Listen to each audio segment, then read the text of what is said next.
Gerakan Masyarakat Adili Soeharto tolak gelar pahlawan nasional untuk Soeharto.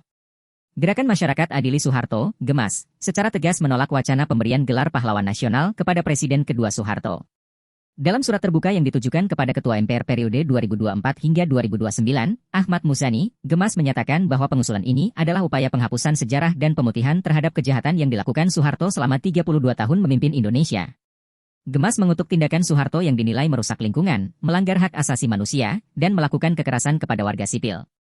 Soeharto telah mengubah negara menjadi mesin pembunuh, tidak berpihak pada rakyat, serta tidak mengedepankan prinsip-prinsip demokrasi dan HAM, tulis GEMAS dalam suratnya.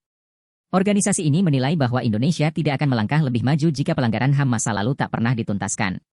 Penyerahan surat terbuka ini merupakan langkah GEMAS dalam mengawal demokrasi dan menentukan arah masa depan bangsa yang lebih ramah terhadap masyarakat sipil.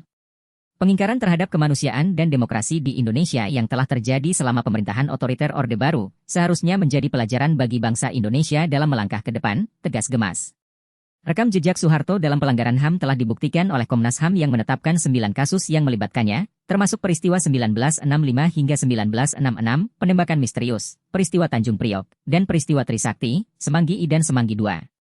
Soal keterlibatan Soeharto dalam korupsi, kolusi, dan nepotisme, Kejaksaan Agung pada September 1998 menemukan indikasi penyimpangan dana yayasan-yayasan yang dipimpin Soeharto.